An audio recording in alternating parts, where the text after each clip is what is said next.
आज मैं आपको बेसिक ऑर्गेनिक केमिस्ट्री पढ़ा रहा हूँ, ठीक है।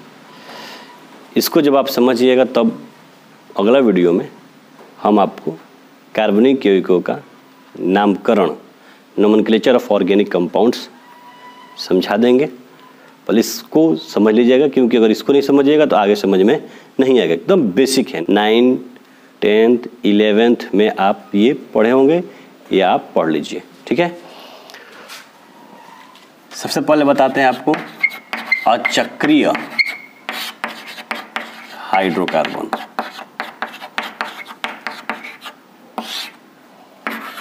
A cyclic hydrocarbon. आप हाइड्रोकार्बन पढ़े होंगे, सुनिए ध्यान से। ये हाइड्रोकार्बन जो शब्द है ना, ये वास्तव में दो शब्दों के कॉम्बिनेशन से बना है, एक हाइड्रोजन और दूसरा कार्बन। होता क्या है कि जब दो शब्दों को जोड़ा जाता है तो प्रथम शब्द के कुछ अक्षर को विलुप्त कर दिया जाता है, ठीक है। तो यहाँ हाइड्रो मतलब हाइड्रोजन है, फिर कार्बन, तो कार्बन एवं हाइड्रोजन से बने यौगिक को हाइड्रोकार्बन कहते हैं। ये आप पीछे पढ़े होंगे। लेकिन यहाँ हम शब्द लगाए हैं अचक्रीय। तो चक्रीय का मतलब होता है बंद, यानी बंद हाइड्रोकार्बन। इसमें आप लोग बेंजीन पढ़े होंगे, या एलिसाइक्लिक कंपाउंड्स इसके अंतर्गत आता है, जो हम अभी आपको आगे बता देंगे। तो जानते कि शब्द के पहले अगर अ लग जाए हिंदी में तो उसका अर्थ होता है नहीं। तो इसका मतलब क्या हुआ? बंद नहीं, यानी खुला। यानी अचक्रीय हाइड्रोकार्बन के बारे में हम आपको बता रहे हैं। इसका मतलब समझ लीजिएगा, खुली श्रृंखला वाले हाइड्रोकार्बन के बारे में बता रहे हैं। या आप लिख सकते हैं इसको खुली श्रृंखला वाले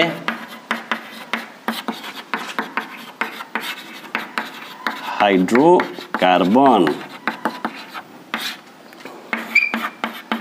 open chain hydrocarbons, open chain hydrocarbon. तो ओपन चेन हाइड्रोकार्बन्स में हम आप लोग बता देते हैं कि इसे दो वर्गों में बांटा गया है। मतलब खुली श्रृंखला वाले हाइड्रोकार्बन को दो वर्गों में बांटा गया है। एक को हम लोग बोलते हैं आपको संतृप्त हाइड्रोकार्बन,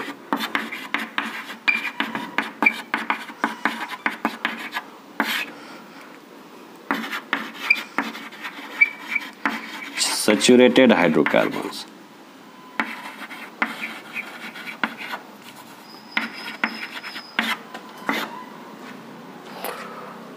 और दूसरा है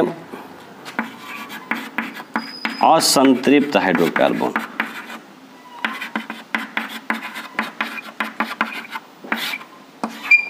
अनसैचुरेटेड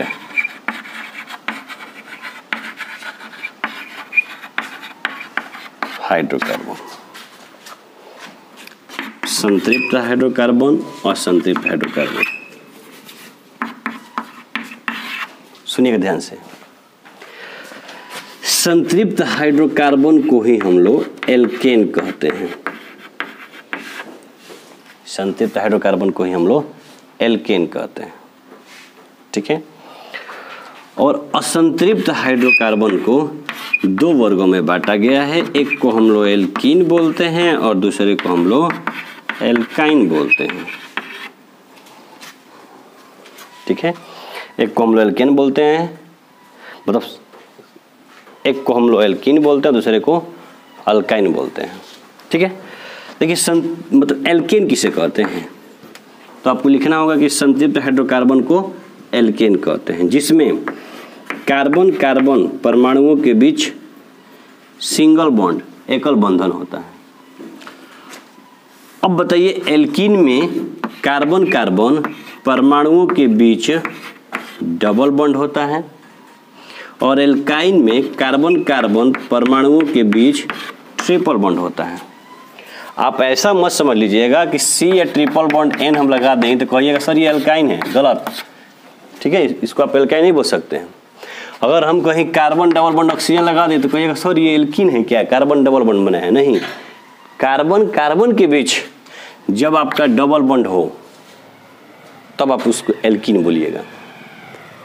कार्बन कार्बन के बीच जब आप ट्रिपल बॉन्ड हो तब उसे आप एल्काइन बोलिएगा। ठीक है, ये नहीं कि कार्बन किसी अन्य तत्व के साथ लगा डबल बॉन्ड बना ले तो सोचिएगा कि ये एल्कीन है, कार्बन ट्रिपल बॉन्ड बना ले किसी अन्य तत्व के साथ तो समझिएगा एल्काइन है, ऐसा नहीं है। ठीक है, कार्बन कार्बन के बीच हो डबल बॉन्ड तो एल्कीन बोलिएगा, और कार्बन के बीच ट्रिपल बॉन्ड हो तो अल्काइन या अल्काइन बोलिएगा। अब हम लोग इसका सामान्य सूत्र जानते हैं, किसका? एल्केन का। एल्केन का सामान्य सूत्र क्या होगा? तो एक बात सुन लीजिए, आप एक कार्बन का श्रृंखला बने जिसमें जितना मन करे उतना कार्बन लिख दीजिए, 4, 5, 10, 15 कुछ भी लिख दीजिए। और एक बात ध्यान दीजिएगा, कार्बन के संयोजी इलेक्ट्रॉन 4 होता है और कार्बनिक यौगिक में कार्बन 4 सहसंयोजक बंधन कोवैलेंट बॉन्ड बनाता है। ठीक है, तो जब कार्बन 4 सहसंयोजक बंधन बनाता है तो अगर आपको कभी भी कार्बन की संयोजकता पूरा न हो पाए तो हमेशा कार्बन की संयोजकता को हाइड्रोजन से संतुष्ट कर दीजिएगा। जैसे मान लीजिए कि हम कार्बन का एक श्रृंखला बना लिए और कार्बन कार्बन के बीच सिंगल बॉन्ड है तो एल्केन है। कार्बन कितना सहसंयोजक बंधन बनाता है? 4। तो हम बोले क्या कि कार्बन की संयोजकता को जब भी संतुष्ट करना हो तो हाइड्रोजन से ही संतुष्ट कर दीजिएगा। और आप जानते हैं आप अच्छी तरह से कि हाइड्रोजन का संयोजी इलेक्ट्रॉन 1 होता है, यानी हाइड्रोजन हीलियम का विन्यास प्राप्त करने के लिए केवल एक सहसंयोजक बंधन बनाता है। ठीक है, तो अब बताइए ये कार्बन कितना बॉन्ड बनाया है? केवल 1। और कितना बॉन्ड बनाएगा?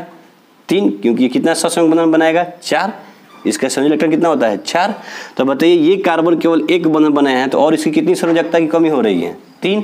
तो प्रत्येक इस कार्बन से 3 हाइड्रोजन परमाणु को जोड़ दीजिएगा। अब बताइए कार्बन 4 सहसंयोजक बंधन बना लिया।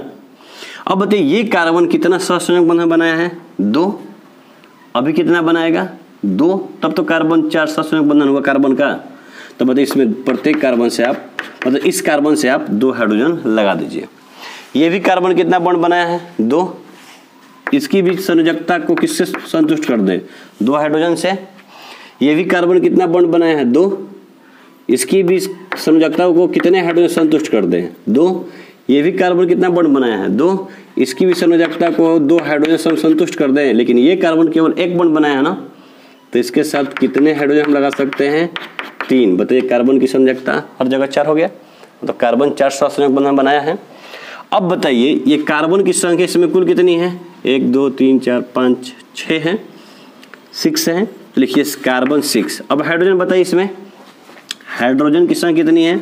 1, 2, 3, 4, 5, 6, 7, 8, 9, 10, 11, 12, 13, 14। तो हाइड्रोजन कितना है? 14। देखिए जब भी आपसे हम सामान्य सूत्र पूछेंगे, जब भी पूछेंगे सामान्य सूत्र, तो ध्यान दीजिएगा आपको हमेशा तुलना करना है हाइड्रोजन की संख्या को कार्बन की संख्या से 2 गुना के संदर्भ में। यानी हाइड्रोजन की संख्या कार्बन की संख्या से 2 गुना से ज़्यादा है, 2 गुना से कम है। कभी आप 3 गुना 4 गुना मत कीजिएगा। जब भी तुलना करना है तो 2 गुना के संदर्भ में। ठीक है, तो बताइए तो हाइड्रोजन की संख्या कार्बन की संख्या से 2 गुना से ज़्यादा है कि कम है? तो अगर हाइड्रोजन की संख्या को कार्बन की संख्या से 2 गुना के संदर्भ में बताना है तो अगर ये 6 है तो हाइड्रोजन को 12 होना चाहिए, 2 गुना के संदर्भ में कम से कम 12 होना चाहिए। लेकिन यहाँ तो 14 है, तो 2 गुना से कितना अधिक है? 2। तो बताइए अगर कार्बन की संख्या को अगर हम n मानेंगे तो हाइड्रोजन की संख्या कितना होगा? 2n + 2। तो बताइए इसका सामान्य सूत्र, जनरल फार्मूला, बोलिए इसका जनरल फार्मूला क्या हो जाएगा? CnH2n + 2 हो गया सामान्य सूत्र इसका। चलिए अब एल्कीन का सामान्य सूत्र जानते हैं। ठीक है, तो बताइए कार्बन का एक श्रृंखला बना लीजिए और उसमें कहीं भी 2 कार्बन के बीच डबल बॉन्ड लगा दीजिए तो एल्कीन हो जाएगा। और आपको बताया कार्बन की संयोजकता कितनी होती है? कार्बन की संयोजी इलेक्ट्रॉन कितना होता है? 4। वो कितना सहसंयोजक बंधन बनाता है? 4। तो बताइए ये कार्बन कितना सहसंयोजक बंधन बनाया है? 1। और कितना बनाएगा? 3। तो इसके साथ 3 हाइड्रोजन को जोड़ दीजिए। अब बताइए ये कार्बन कितना बॉन्ड बना है सहसंयोजक 1 2 3, एक हाइड्रोजन जोड़ दें, कार्बन की संयोजी इलेक्ट्रॉन 4 सहसंयोजक बंधन बना लिया। ये कार्बन 1 2 3 एक हाइड्रोजन लगा दे, ये कार्बन से बताइए 3 हाइड्रोजन लगा दे। अब बताइए इसमें कार्बन की संख्या कितनी हुई 4, और हाइड्रोजन बताइए 1 2 3 4 5 6 7 8। तो बताइए हाइड्रोजन की संख्या कार्बन की संख्या से ठीक 2 गुना है। तो अगर कार्बन की संख्या को अगर हम n मानेंगे तो हाइड्रोजन की संख्या कितनी हो जाएगी 2n। अब एक और कार्बन का श्रृंखला बना लीजिए, कार्बन का श्रृंखला बना लीजिए, इसमें कहीं भी कार्बन कार्बन के बीच ट्रिपल बॉन्ड लगा दीजिए। अब बताइए ये कार्बन कितना बॉन्ड बनाया है 1, अभी कितना बनाएगा 3, इसके 4 बंधन हो गए। ये कार्बन 2 और कितना बंधन बना दे 2, ये कार्बन 1 2 3 4, ये कार्बन 1 2 3 4। अब बताइए ये कार्बन केवल 1 बॉन्ड बनाया है, अब कितना बनाएगा 3। तो बताइए इसमें कार्बन के 4 हो गए बंधन। अब बताइए इसमें कुल कार्बन कितने हैं, कार्बन परमाणु संख्या 5, 1 2 3 4 5। इसमें हाइड्रोजन बताइए 1 2 3 4 5 6 7 8। बताइए हाइड्रोजन की संख्या कार्बन की संख्या से 2 गुना से ज्यादा है कि कम है? हाइड्रोजन की संख्या कार्बन की संख्या से 2 गुना से ज्यादा है कि कम है? तो बताइए 5 दूनी 10 होना चाहिए, देखिए है कितना 8, तो 2 गुना से कितना कम है 2। तो अगर हम बोले आपसे कि यहाँ कार्बन की संख्या को हम n मानेंगे तो हाइड्रोजन की संख्या कितनी हो जाएगी 2n - 2। अब सुनिए यहाँ n हमेशा कम से कम 2 होगा, तो 2 से अधिक होगा, क्योंकि कार्बन कार्बन के बीच डबल बॉन्ड होना चाहिए, एक नहीं हो सकता कार्बन। ये नहीं कि कार्बन 1 हो कहीं डबल बॉन्ड 2 हो, कार्बन और 2 मान लीजिए हाइड्रोजन से लगा हो तो कोई सर ये एल्की क्या नहीं, ठीक है, गलत हो जाएगा। ये आपका फॉर्मल्डिहाइड है। अब जरा बताइए अगर हम यहाँ बोले कि n भी कितना होना चाहिए कम से कम 2 या 2 से अधिक, यानी n बराबर 2 होना चाहिए ना 2 से अधिक होना चाहिए। अब हम लोग बात कर लेते हैं इनका सफिक्स, प्राइमरी सफिक्स यानी प्राथमिक प्रत्यय क्या होगा। तो जरा एक बात बताइए, यहाँ भी देखिए तो एल्क वर्ड है, यहाँ भी देखिए तो एल्क वर्ड है, यहाँ भी देखिए तो एल्क वर्ड है। तो बताइए इसमें लास्ट में क्या लगा है ANE, इसमें क्या लगा है ENE और इसमें YNE। तो बताइए प्राथमिक प्रत्यय प्राइमरी सफिक्स, प्राइमरी सफिक्स हम इसको आगे यूज करेंगे। प्राइमरी सफिक्स क्या होता है बताएंगे आपको अगला क्लास में ऑर्गेनिक का। तो बताइए इसमें लास्ट में क्या लगा सफिक्स ANE, इसमें क्या लगा है ENE। इसको थोड़ा सा ऊपर लिख देते हैं CnH2n, n is greater than equal to 2,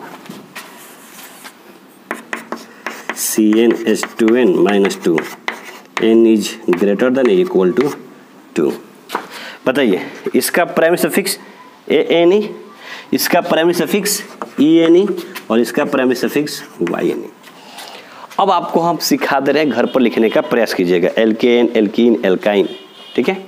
देखिए आइए बात करते हैं एल्केन के बारे में। एल्केन किससे कहते हैं तो लिखिएगा संतृप्त हाइड्रोकार्बन को, यहाँ को लगा दीजिएगा एरो पर, संतृप्त हाइड्रोकार्बन को एल्केन कहते हैं, जिसमें एरो पर जिसमें लगा दीजिएगा, जिसमें कार्बन कार्बन परमाणुओं के बीच सिंगल बॉन्ड एकल बंधन होता है तथा जिसका सामान्य सूत्र CnH2n+2 होता है, ठीक है, एवं प्राइमरी सफिक्स ANE होता है।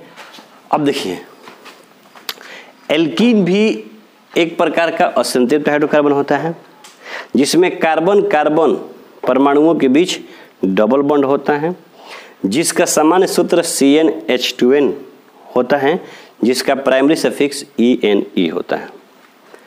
अल्काइन यह भी एक प्रकार का असंतृप्त हाइड्रोकार्बन होता है जिसमें कार्बन कार्बन परमाणुओं के बीच ट्रिपल बॉन्ड होता है, जिसका सामान्य सूत्र CnH2n-2 होता है तथा प्राइमरी सफिक्स YNE होता है, ठीक है। अब हम लोग समझ लेते हैं एक नया ग्रुप जिसको हम लोग बोलते हैं एल्किल या अल्काइल ग्रुप। ठीक है, नेक्स्ट टॉपिक की बात कर लेते हैं। देखिए एल्क का मतलब हम बताएंगे अगला वीडियो में। एल्क का मतलब होता है word root number of carbon atoms in parent chain. अगला वीडियो में आपको हम बता देंगे। तो आइए बात करते हैं अल्काइल ग्रुप या एल्किल ग्रुप। इसको कैपिटल आर से सूचित करते हैं। तो अल्काइल ग्रुप बराबर एल्केन माइनस एच। अगर हम आपसे बोलें कि अल्काइल ग्रुप को परिभाषित कीजिए तो बहुत सिंपल है, यहाँ देख लीजिए। ठीक है, और बताएंगे आगे, पहले यहाँ देख लीजिए। एल्केन से एक हाइड्रोजन हटा दीजिएगा, विस्थापित कर दीजिएगा, तो जो समूह बच जाता है या जो मूलक बच जाता है उसे ही हम लोग एल्किल या अल्काइल समूह कहते हैं। इसे कैपिटल आर से सूचित करते हैं। अब सोचते हो सर इसका सामान्य सूत्र कैसे मालूम चलेगा? तो बताइए, इसका सामान्य सूत्र आपको हम बताए ना एल्केन का क्या होता है CnH2n+2। इसमें से एक हटा दीजिए तो बताइए हाइड्रोजन की संख्या कार्बन की संख्या से 2 गुना से 2 अधिक होता है। अगर उसमें से एक H हटा दीजिएगा तो फिर हाइड्रोजन की संख्या कार्बन की संख्या से 2 गुना से कितना अधिक रह जाएगा? 1। तो इसका सामान्य सूत्र हो जाएगा CnH2n+1। हो गया। अब देखिए, आप लोग 9th में या 10th में पढ़े होंगे एल्केन के बारे में। ऐसे आपको हम बताएंगे आगे की वीडियो में, लेकिन कुछ अगर आप जानते हैं बेसिक तो देखिए समझिएगा। एग्जाम्पल देखिए यहाँ भी एल्क वर्ड है, एल्केन में भी एल्क है। इसका मतलब दोनों समान है। देखिए इसकी नाम जब लिखे तो लास्ट में सफिक्स एन ही होता है। जैसे आप नाम सुनोगे मेथेन, ये मीथेन बोलते हैं आप लोग, एथेन, प्रोपेन। तो जैसे यहाँ एल्क की जगह अगर हम मेथ लिखते हैं, एक्चुअल में एल्क मतलब कार्बन की संख्या होता है, तो एक कार्बन के लिए आप मेथ लिखते हैं, तो मेथ लिख दिए। तो बताइए इसमें सफिक्स क्या होता है? एन। तो अब बताइए, तो यहाँ पर अगर हम बोलें कि मेथेन माइनस एच लिख दीजिएगा, एल्केन माइनस एच, तो यहाँ क्या हो जाएगा? एल्किल हो जाएगा। तो यहाँ एल्क, तो यहाँ एल्क और यहाँ एल्क की जगह मेथ लिखे तो यहाँ भी हम मेथ लिख देते हैं। इसमें सफिक्स एन ही है, लेकिन इसमें देखिए तो वाई एल है ना, तो इसमें वाई एल लगा दीजिए। तो बताइए लिख सकते हैं मेथाइल, तो मेथाइल बराबर मेथेन माइनस एच। और आप लोग मेथेन का फॉर्मूला पढ़े ही होंगे CH4-H। तो बताइए क्या हो जाएगा? CH3। तो इसको हम लोग बोलते हैं मेथिल। ठीक है, नहीं तो यहाँ से आप समान सूत्र से भी समझ सकते हैं कि जब आप कार्बन 1 होता है तो मेथ बोलते हैं। तो बताइए अगर n का मान 1 होगा तो H कितना होगा? 2 गुणा 1 प्लस 1। तो कार्बन अगर 1 होगा तो हाइड्रोजन कितना हो जाएगा? यहाँ से 3। तो इसका सफिक्स क्या हो जाएगा? लास्ट में लगा दीजिएगा YL। तो बताइए यहाँ YL लगा देंगे तो ये हो जाएगा आपका CH3। तो CH3 होगा तो क्या बोलेंगे उसको? मेथिल। उसी तरह अगर हम बोलें एल्केन का दूसरा मेंबर लेते हैं इथेन, या आप एथेन बोलते हैं, तो बताइए इथेन लेंगे तो यह क्या हो जाएगा? C2H6 में से H घटा दीजिएगा तो C2H5। तो इसको हम बोलेंगे एथ, इसमें भी लगा देंगे लेकिन इसमें सफिक्स क्या होगा? वाइल होगा। अब बताइए ये आपका एथिल, तो C2H5। नहीं तो अगर कंफ्यूजन है तो समान सूत्र से आ जाइए।